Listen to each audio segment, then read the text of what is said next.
State of system. State म्हणजेच काय की कंडिशन काय आहे त्या सिस्टीमची. आता इथं एक फिगर आपण बघत आहोत. या फिगरमध्ये तुम्हाला दिसत आहे हा जो पॉईंट आहे या पॉईंटला काय म्हटलेलं आहे स्टेट 1. ठीक आहे. आणि हा सेकंड पॉईंट जो आहे याला काय म्हटलेलं आहे स्टेट 2. आता हे स्टेट 1 आणि स्टेट 2 हे कशा प्रकारे म्हटलेलं आहे तर हे आपण समजून घेऊ. एक सिलेंडर आहे आपल्याकडे. ठीक आहे. या सिलेंडरमध्ये आपण काय केलं एक पिस्टन लावलेलं आहे. म्हणजे काय झालं की आतमध्ये जे काही आपण फिल करणार आहोत, सपोज आपण काय केलं यामध्ये गॅस फिल केला. ठीक आहे. यामध्ये आपण काय केला तर गॅस यामध्ये आपण भरलेला आहे. आता हे जे पिस्टन आहे याची पोझिशन कोणती आहे ही आहे इथं. ठीक आहे. या पोझिशनला हे जे सिस्टीम आहे यामध्ये जो काही गॅस असेल त्याचं वॉल्यूम, त्याचं टेम्परेचर, त्याचा प्रेशर किंवा बाकी जे काही प्रॉपर्टी आहेत ते आपण काय करतो मेजर करत असतो. मग हे झाली इनिशियल कंडिशन. येथे लक्षात म्हणजे ही कंडिशन कशी आहे की यावेळेस पिस्टन कसं आहे आपलं स्टेबल आहे किंवा ते पिस्टन एकाच जागेवरती आहे, त्याची मूवमेंट वगैरे होत नाही आहे. किंवा आपण म्हणू की बा इनिशियल कंडिशन आहे, सुरुवातीची कंडिशन. आपण कुठल्याच प्रकारचं त्यामध्ये मूवमेंट केलेली नाही आहे, कुठल्याच प्रकारचं आपण त्यामध्ये प्रोसेस केलेली नाही आहे. तर मग यामध्ये जसं आपण पाहू की वॉल्यूम है ना स्टेट 1 म्हणजे कंडिशन जे आहे सुरुवातीची कंडिशनला वॉल्यूम काय राहील 1, टेम्परेचर राहील 1, प्रेशर राहील 1. तर ही झाली इनिशियल कंडिशन. आलं लक्षात. म्हणजे स्टेट 1 म्हणजे ज्या स्टेटला आपण कुठल्याच प्रकारचं वर्किंग किंवा कुठल्याच प्रकारचं आपण प्रोसेस वगैरे केलेली नाही आहे. तर याला म्हणतो आपण स्टेट 1. ही स्टेट 1 झाली V1 T1 P1. ठीक आहे. नंतर आपण काय केलं की या गॅसला हीट केलं. हीट केल्यामुळे काय झालं एक्सपांड झाली. एक्सपांड झाली म्हणजे तिचं एक प्रकारे प्रेशर वाढलं, वॉल्यूम वाढलं, टेम्परेचर वाढलं. ठीक आहे. मग त्यामुळे काय होईल हा जो पिस्टन या पोझिशनला होता. ठीक आहे. इथं हा जो पिस्टन आहे हा पिस्टन काय होईल अपवर्ड. हा पिस्टन पहिले इथं होता, तो पिस्टन काय केला आता टॉपवर्ड साईडमध्ये काय झाला स्लाइड झाला किंवा मूव्ह झाला. म्हणजेच आता यामध्ये जे काही गॅस होती ती काय झाली एक्सपांड झाली. तिचा वॉल्यूम काय झाला आता V1 होता तो V2 झाला, टेम्परेचर झालं T2, प्रेशर झालं P2. म्हणजे आता स्टेट चेंज झाली, स्थिती चेंज झाली. येथे लक्षात. म्हणजे पहिले स्थिती काय होती स्टेट 1 इनिशियल कंडिशन, ज्यावेळेस आपण काही हीट अप्लाय केली नाही, कुठल्याच प्रकारचं काही आपण एक्सटर्नल त्याला सोर्स दिला नाही, त्यावेळेस स्थिती काय होती या सिस्टीमची तर इथं वॉल्यूम आपला होता V1, टेम्परेचर होतं T1, प्रेशर होतं P1. ही झालं आपलं स्टेट 1. इथे लक्षात. ही स्थिती झाली त्या सिस्टीमची स्टेट 1. आता ही जे स्टेट 1 आहे ही केव्हाची कंडिशन आहे की जेव्हा आपलं पिस्टन कुठं होतं इथं होतं इनिशियल कंडिशनला. पण आपण जसं हीट त्याला अप्लाय केली त्या सिलेंडरला, तर हीट अप्लाय केल्यामुळे काय झालं तर ते जे स्टेट आहे ती काय झाली चेंज झाली. म्हणजे त्याचं प्रेशर वाढलेलं आहे, वॉल्यूम वाढलेलं आहे, टेम्परेचर वाढलेलं आहे. म्हणजेच काय झालं की स्टेट काय झाली चेंज झाली. म्हणजे जी स्टेट 1 होती अगोदर ती काय झाली आता स्टेट 2 झाली. तर याला काय म्हणतात स्टेट. आणखी वाटलंच तर आपण या एक्झाम्पलमध्ये समजून घेऊ. ठीक आहे. आपण स्टेट कशी दाखवत आहे तर या एक हे जे डायग्राम आहे है ना प्रोसेसची डायग्राम आहे ना PV डायग्राम म्हणतो आपण त्याला. PV म्हणजे काय प्रेशर वॉल्यूम. ठीक आहे. तर यामध्ये आपण काय दाखवलेलं आहे इथं स्टेट म्हटलेलं आहे स्टेट 1 स्टेट 2. इथं सपोज हा काय स्टेट 1 म्हणू आपण त्याला आणि इथं झालं स्टेट 2. ठीक आहे. आता स्टेट 1 काय आहे स्टेट 1 म्हणजे ही हा जो सिलेंडर आपण बघत आहे इथं, तर या सिलेंडरमधली जी काही सिच्युएशन आहे ती म्हणजे झाली स्टेट 1. म्हणजे हा जो सिलेंडर आहे यामध्ये हा जो पिस्टन आहे हा एकाच ठिकाणी आपण स्टेबल केलेला आहे. आपण याला इनिशियल कंडिशनमध्ये काय केलेलं आहे, कुठल्याच प्रकारचं काही आपण एक्सटर्नल सोर्स दिलेला नाही आहे. तर त्यावेळेस इनिशियल कंडिशनमध्ये काय होईल की याचं स्टेट 1मध्ये प्रेशर राहील P1, व्हॉल्यूम राहील V1 आणि टेम्परेचर राहील T1. हे झाली इनिशियल कंडिशन. पण आपण काय केलं, नंतर त्याला हीट अप्लाय केली. हीट अप्लाय केलं, त्यामुळे ती गॅस काय होईल, एक्सपांड होईल. पिस्टन अपवर्ड डायरेक्शनमध्ये काय होईल, त्या गॅसच्या प्रेशरने लिफ्ट होईल, ज्यामुळे काय होईल की जे गॅस आहे त्या गॅसचं काय काय इन्क्रीज होणार आहे, तर प्रेशर, हीट प्रोव्हाइड केल्यामुळे प्रेशर होईल P2, प्रेशर वाढलं. वॉल्यूम होईल V2, वॉल्यूमसुद्धा वाढला, कारण वॉल्यूम एवढाच होता अगोदर, आता तो काय झाला, एवढा झाला, वॉल्यूम वाढला. नंतर टेम्परेचर कमी होतं, हीट दिल्यामुळे टेम्परेचर काय झालं, वाढलं. आलं लक्षात. म्हणजे काय झालं की जे स्थिती होती, स्टेट होती इनिशियल कंडिशन, ती काय आहे स्टेट 1ला, आणि स्टेट 2 जे आहे त्याला जी कंडिशन आहे ती कशी आहे, P2 V2, वॉल्यूम इन्क्रीज झाला. तर आपण काय म्हणतो स्टेट, तर S1 म्हणजे इनिशियल कंडिशन स्टेट 1. S1ला सर्व काय आहे, नॉर्मल आहे, P1 T1 V1.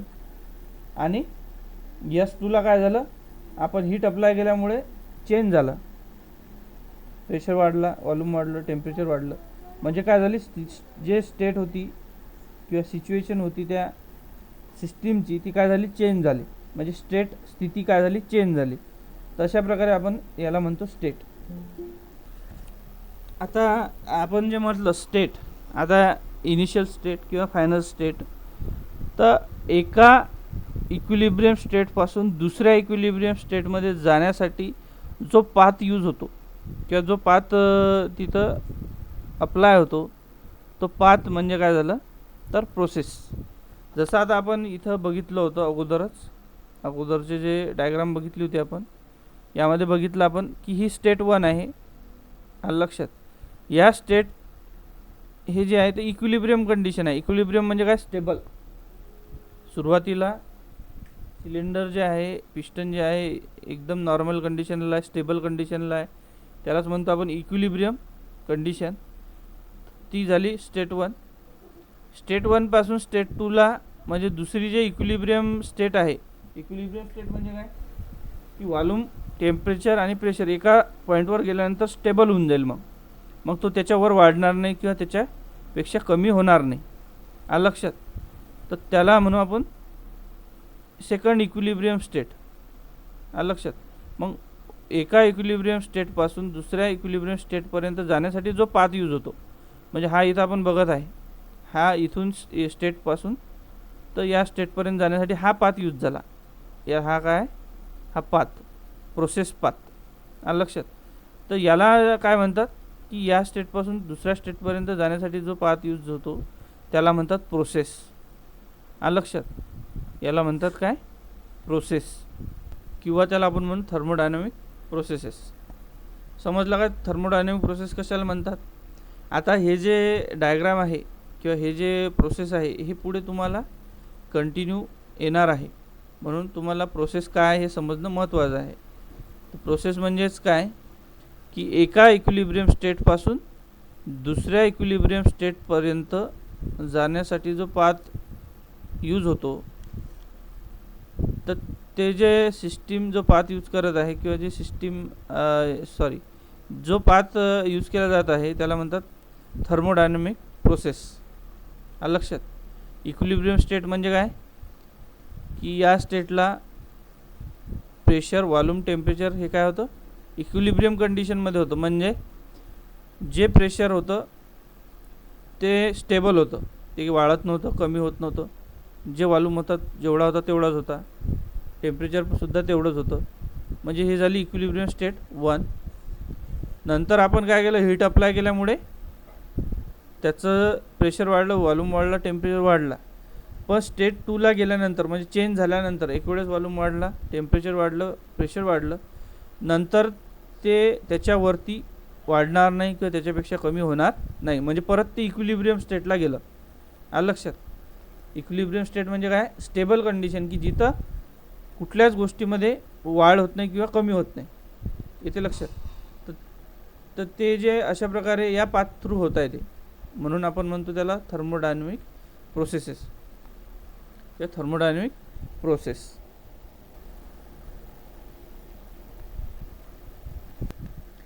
Thermodynamic cycle. आता सायकल कशाला म्हणतो आपण? सायकल म्हणजे ज्या पॉईंटवरून स्टार्ट झालं त्याच पॉईंटवर जर रिटर्न येत असेल तर आपण म्हणतो की इथं सायकल काय झाली? कंप्लीट झाली. आलं लक्षात? म्हणजे इथं स्टार्ट झालं होतं आणि परत इथंच एंड झाला, म्हणजे त्याला आपण म्हणतो सायकल काय झाली? तिथं कंप्लीट झाली, किंवा आपण त्याला म्हणतो सायकल. तर सेम डेफिनेशन आहे याची थर्मोडायनॅमिक सायकलची किंवा सायकलिक प्रोसेसची, की when a process or processes are perform on a system in such a way that the final state is identical with the initial state, it is then known as thermodynamic cycle or cyclic process. म्हणजेच इथं आपण बघू शकतो की इथं काय झाली? आपली 1ला आपली प्रोसेस सुरू झाली. येते लक्षात? 1ला काय झाली? आपली प्रोसेस सुरू झाली. 1 त्यानंतर पाथ त्याला मिळाला A1 A2, ही झाली आपली प्रोसेस 2 पर्यंत. मग परत काय झालं? 2 पासून सुरू झाली, पाथ मिळाला B आणि एंड कुठे झाली? 1 वर. म्हणजे जिथं स्टार्ट झाली होती तिथंच काय झालं? त्याचा एंड झाला. म्हणून आपण याला म्हणतो थर्मोडायनॅमिक सायकल. इथे लक्षात? आता ह्याचं एक्झाम्पल आपण बघू शकतो. समजा एखादा आईस आहे, बर्फ. हा काय? सपोज एक बर्फाचा तुकडा आहे किंवा बर्फ आहे, आईस आहे. या आईसला काय केलं आपण?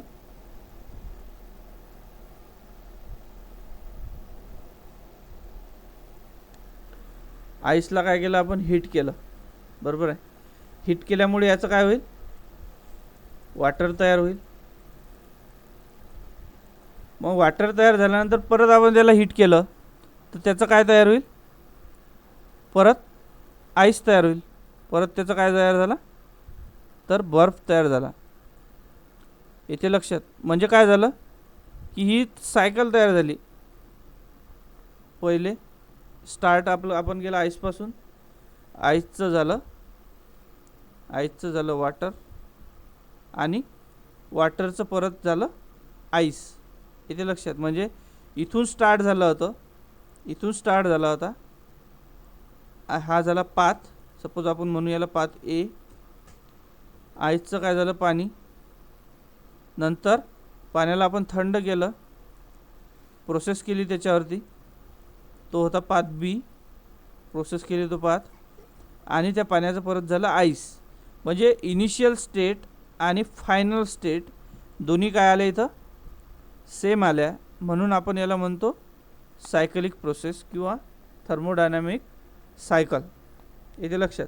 आता इथं आपण बघू शकतो ही जी फिगर आहे यामध्ये 1-A-2 ही झाली प्रोसेस 1, पहिली प्रोसेस. जसं आपण म्हटलं की हा झाला 1-A-2 प्रोसेस पहिली हीट करण्याची. आपण काय केलं? इथं या प्रोसेसमध्ये आईसला हीट केलं. हीटिंग काय झाली? एक प्रोसेस झाली, आणि हीट केल्यामुळे या बर्फाचं झालं पाणी. ही झाली प्रोसेस 1. मग नंतर दुसऱ्या प्रोसेसमध्ये आपण काय केलं? तर आपण या पाण्याला काय केलं? कूल केलं, थंड केलं. या पाण्याला आपण काय केलं? कूल केलं. म्हणजे काय झालं? तर 2-B-1. म्हणजे इथं आपण बघू शकतो हे काय? हे वॉटर काय आहे? 2, स्टेट 2 आहे. प्रोसेस आपण अप्लाय केली कूलिंगची बी आणि इनिशियल स्टेट होती 1 म्हणजे 2-B-1 म्हणजे अशा प्रकारे काय झालं इनिशियल स्टेट कोणती होती आपला 1 आणि फायनल स्टेटसुद्धा काय आली आपली 1 आली म्हणजेच काय झालं की आपली इथं सायकल तयार झाली येथे लक्षात ही काय झाली सायकल तयार झाली म्हणून याला आपण म्हणतो सायकलिक प्रोसेस किंवा थर्मोडायनामिक सायकल. आता आपण म्हणत होतो इक्विलिब्रियम आहे ना तर इक्विलिब्रियम कशाला म्हणतात किंवा थर्मोडायनामिक इक्विलिब्रियम काय आहे हे आपण समजून घेणार आहोत. इक्विलिब्रियम म्हणजे काय तर स्टेबल कंडिशन म्हणजे काय की एखादा सिस्टीममध्ये जे काही आपण गॅस वापरत असू वॉटर वापरत असू जे काही मटेरियल आपण यूज करत आहे तर ते कसं आहे स्टेबल आहे. स्टेबल म्हणजे कसं की त्याच्यावरती एक्सटर्नल फोर्सेस एक्सटर्नल केमिकल किंवा कुठल्याच प्रकारचं रिॲक्शन किंवा कुठल्याच प्रकारचं हीट वगैरे त्यामध्ये ट्रान्सफर होत नाही आहे. म्हणजे आपण म्हणू की बा ते एकदम जसेच्या तसं आहे त्याच्यामध्ये कुठल्याच प्रकारचा चेंज होत नाही आहे एकदम स्टेबल कंडिशन आहे त्याला आपण म्हणतो इक्विलिब्रियम.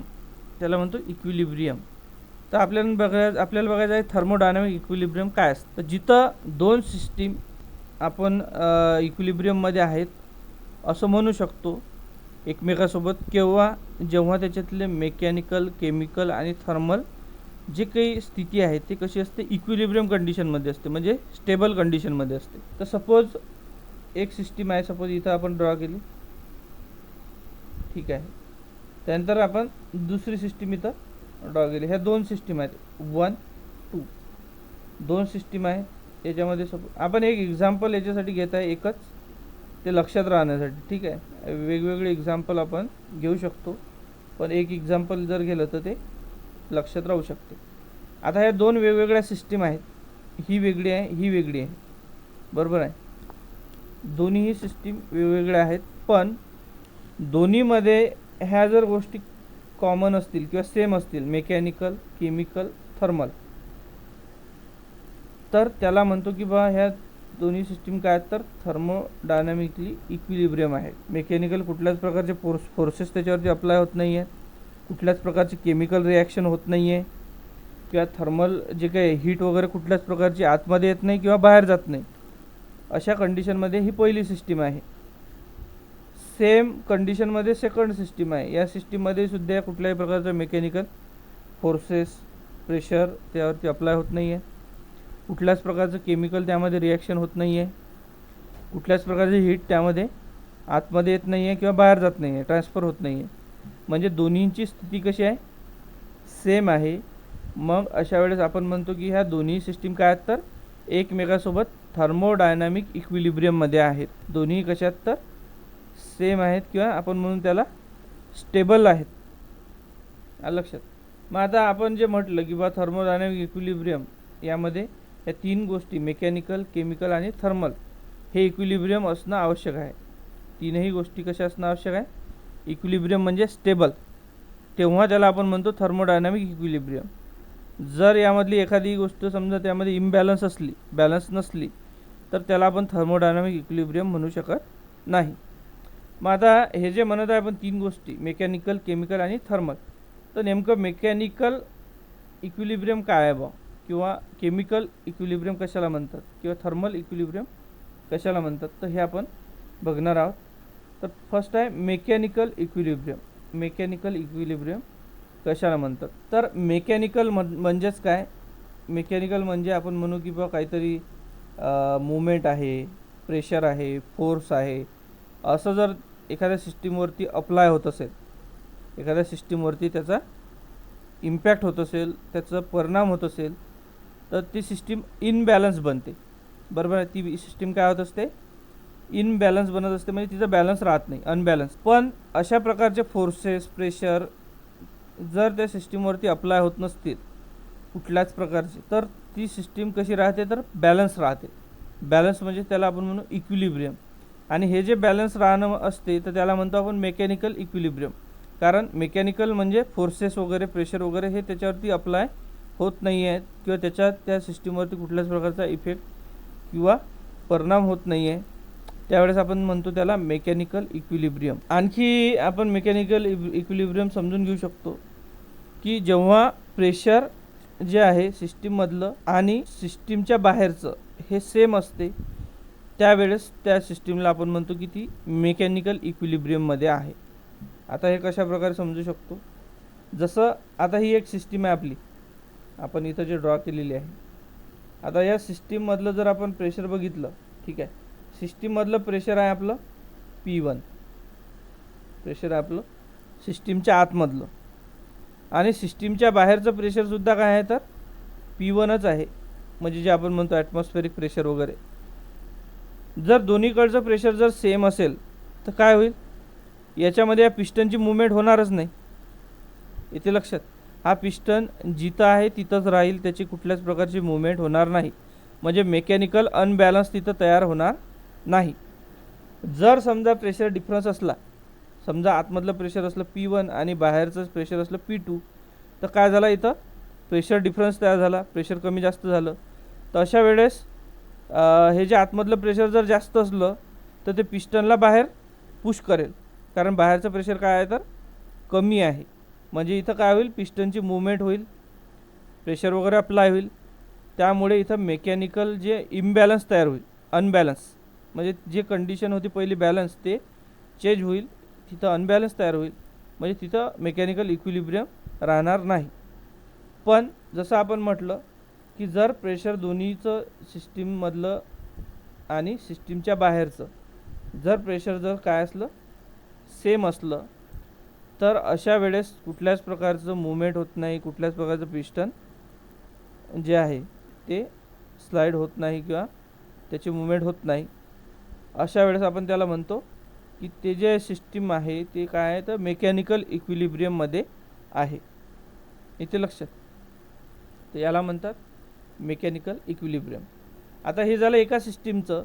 आता दोन सिस्टीममध्ये जर म्हटलं आपण की दोन्ही सिस्टीम काय तर एकमेकासोबत मेकॅनिकल इक्विलिब्रियममध्ये आहेत, तर असं केव्हा म्हणू शकतो आपण की जेव्हा दोन्हींची सिच्युएशन कशी आहे सेम आहे, म्हणजे या सिस्टीममध्ये सुद्धा सेकंड सिस्टीममध्ये सुद्धा प्रेशर P1च आहे आणि सराउंडिंगचं बाहेरचं प्रेशरसुद्धा काय आहे तर P1च आहे, म्हणजे इथंसुद्धा कुठल्याच प्रकारची मूवमेंट होणार नाही.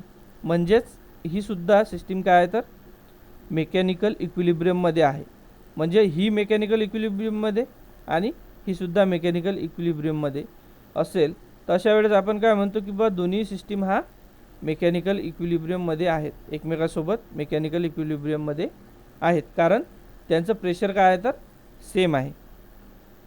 आलं लक्षात, तर याला म्हणतो आपण मेकॅनिकल इक्विलिब्रियम. त्यानंतर नेक्स्ट आहे केमिकल इक्विलिब्रियम.